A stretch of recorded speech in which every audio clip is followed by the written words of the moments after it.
82. Dear Kiddo, take my hand into darkness. Institute of mildly hopeless optimism.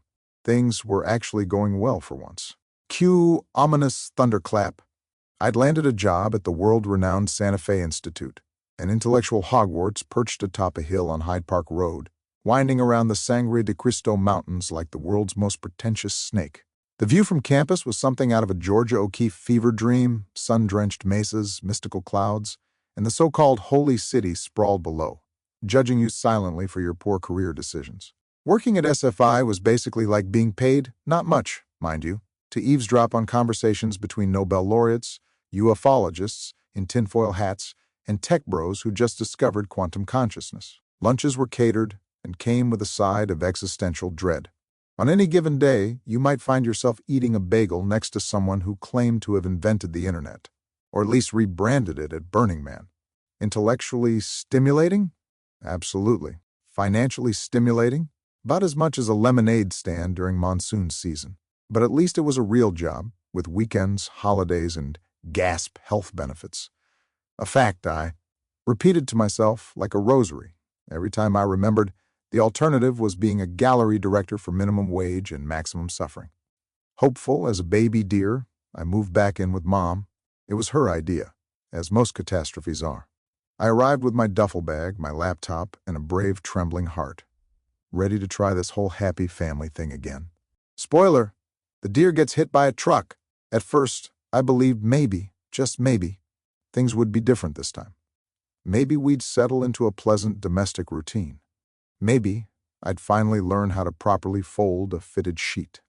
Maybe we'd share stories about our days, swap recipes, trade witty banter like a sitcom family. I was practically whistling on the drive over. The honeymoon period lasted approximately 7 minutes. Mom's pathologies surfaced faster than a corked bottle of champagne at a divorce party. It started small. Mom would glare at me if I went for a bike ride.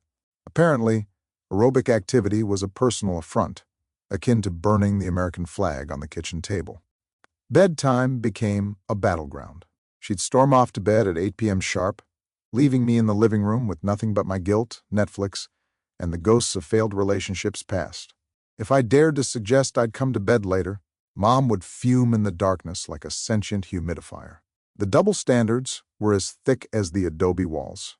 She'd attend happy hours with male friends, guys with names like Chad, Thad, and Vlad, all with suspiciously ex-boyfriend energy, and keep up with ex-husbands like she was running a one-woman nostalgia convention. But if I so much as mentioned a female friend, any female friend, real or imaginary, Mom would spiral into an Olympic-level sulk, complete with door slamming and dramatic sighing, as if she'd just discovered I was leading a double life as a backup dancer for Beyoncé.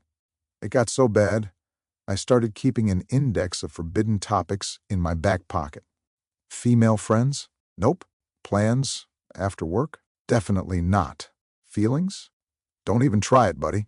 Conversations shrank to safe topics like weather, the price of avocados, and, on wild days, whether Santa Fe was really changing or just, Santa Fe.